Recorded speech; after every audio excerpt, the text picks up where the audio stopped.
এমন 3টা টেকনিক আছে যে এই টেকনিকগুলো যদি আপনি খাটান তাহলে কিন্তু অবশ্যই আপনার ভিডিওতে ভিউজ আসবে, সাবস্ক্রাইব আসবে, ওয়াচ টাইম আসবে। এই টেকনিকগুলো কিন্তু বড় বড় ইউটিউবাররা কিন্তু কি করে পালন করে, তারা কিন্তু আপনাকে বলবে না।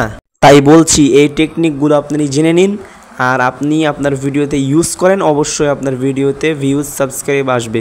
তো চলুন আজকের এই ভিডিওটি শুরু করি।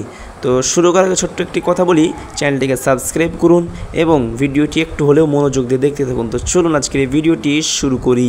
সঠিক নিয়মে শর্টস ভিডিও আপলোড করার জন্য প্রথমে চলে যেতে হবে আপনাকে ইউটিউব অ্যাপসের মধ্যে। ইউটিউব অ্যাপসে আসার পরে এক জায়গায় লক্ষ্য করবেন প্লাস আইকনে জাস্ট একটি ক্লিক করে সবগুলোকে অ্যালাউ করে দিবেন। কিন্তু অ্যালাউ করার আগে আপনাকে শর্টসটা সিলেক্ট রাখতেই হবে, শর্টস সিলেক্ট রাখবেন। রেখে দেখেন কোনায় দেওয়া আছে অ্যাডে ক্লিক করবেন, আপনার গ্যালারিটি ওপেন হবে। গ্যালারিটি ওপেন হয়ে আপনি যে ভিডিওটি আপলোড করতে চান সেই ভিডিওটির উপরে জাস্ট একটি ক্লিক করবেন। এইখানে ক্লিক করে যে নেক্সট বাটনে ক্লিক করে দিবেন। নেক্সট বাটনে ক্লিক করে দিয়ে এই যে ডান বাটনে আবার জাস্ট ক্লিক করবেন। এখানে একটু প্রসেসিং হবে, তো প্রসেসিং চলতে থাকুক। আপনারা চ্যানেলটিকে অবশ্যই সাবস্ক্রাইব করুন, ভিডিওতে একটি লাইক করুন। তো প্রসেসিং হতে কিন্তু একটু সময় লাগবে, এটা আপনারা অবশ্যই জানেন। আপনারা ধৈর্য ধরে কষ্ট করে হলেও একটু থামবেন। দিয়ে প্রসেসিং কমপ্লিট হলে আপনি রাইট বাটনে ক্লিক করে দিবেন। রাইট বাটনে ক্লিক করে দিয়ে আবার নেক্সট বাটনে ক্লিক করে দিবেন। নেক্সট বাটনে ক্লিক করার পর লোড নিয়ে আপনার সামনে এরকম ইন্টারফেস আসবে। এখানে আপনাকে বসাতে হবে আপনার ভিডিওর টাইটেল। আপনি কি বিষয়ে ভিডিও বানাচ্ছেন এই বিষয়টা আপনাকে এখানে কি করতে হবে, উল্লেখ করতে হবে। এইখানে একটি ছোটোখাটো টাইটেল দিয়ে দিবেন। শর্ট ভিডিওর জন্য বড় টাইটেল দিবেন না, ছোটোখাটো একটি টাইটেল দিয়ে দিবেন। তো আমি একটি ছোটো টাইটেল দিয়ে দিলাম। দিয়ে এখন আমাকে হ্যাশট্যাগ বসাতে হবে। হ্যাশট্যাগ মানে কি, হ্যাশট্যাগ একটি ভিডিও অনেক বড় ভূমিকা পালন করে, তাই আপনি হ্যাশট্যাগ অবশ্যই সিলেক্ট করবেন। তো আমার টাইটেল দেওয়া কমপ্লিট, এখন আমি হ্যাশট্যাগ বসাবো। হ্যাশট্যাগ বসানোর জন্য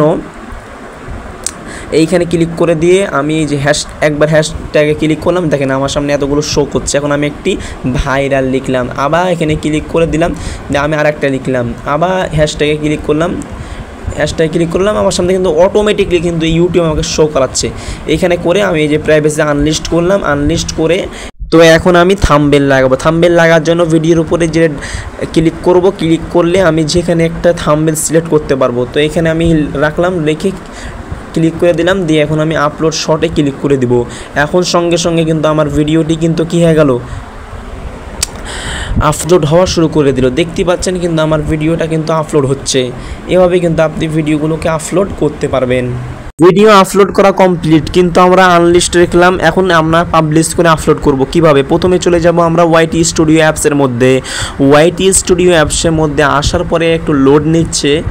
তো লোড নেওয়ার পরে আমরা কন্টেন্টে ক্লিক করে দিয়ে যে ভিডিওটি আমরা আনলিস্ট করে আপলোড করলাম ওই ভিডিওর উপর জাস্ট ক্লিক করব। প্রথমেই শো করছে দেখেন, এইখানে ক্লিক করে এই যে পেন্সিল আইকনের জাস্ট একটি ক্লিক করবেন। এইখানে ক্লিক করলে একটু লোড নিয়ে আপনার সামনে এইরকম একটি ইন্টারফেস চলে আসবে। এখন কি করতে হবে, টাইটেলটা কপি করতে হবে। টাইটেল কপি করে অ্যাড ডেসক্রিপশন এইখানে ক্লিক করে এটাকে পেস্ট করে দিতে হবে, তাহলে আমাদের ডেসক্রিপশনও কমপ্লিট।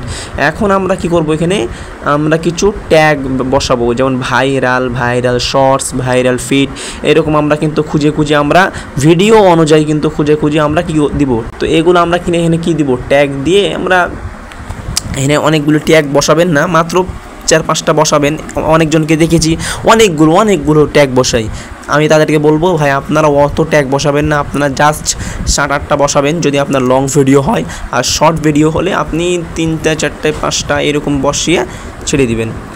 তো আমাদের ট্যাগ দেওয়া কমপ্লিট হয়ে যাবে যখন, তখন আমরা কি করব, আমরা আর দেবো না, এখান থেকে বেরিয়ে যাব। বেরিয়ে যেয়ে যে দেখতে পাবেন ভিজিবিলিটি, এই ভিজিবিলিটির উপরে জাস্ট একটি ক্লিক করব। এইখানে ক্লিক করব, কিন্তু আগে আপনাকে আনলিস্টটাকে এখানে আনলিস্ট আছে, এখানে আমরা কী করবো, পাবলিশ করে দিব। পাবলিশ করে দিয়ে এই যে সেভ বাটনে ক্লিক করলেই কিন্তু আমাদের ভিডিওটি আপলোড হয়ে যাবে। এখন যদি আপনি সেভ বাটনে ক্লিক করেন সঙ্গে সঙ্গে ভিডিওটি আপলোড হয়ে যাবে। আজকে দেখালাম মাত্র একটি টেকনিক, আপনারা কমেন্ট করুন, কমেন্ট অনুযায়ী আমি আপনাদেরকে আরও 2টা টেকনিক দেখিয়ে দিব, শিখিয়ে দিব, শেয়ার করব। তো ভিডিওটি এখন পর্যন্ত। এই ভিডিওটি ভালো লাগলে চ্যানেলটিকে সাবস্ক্রাইব করবেন এবং লাইক করে দিবেন। তো দেখা হচ্ছে পরবর্তী ভিডিওতে। আল্লাহ হাফেজ।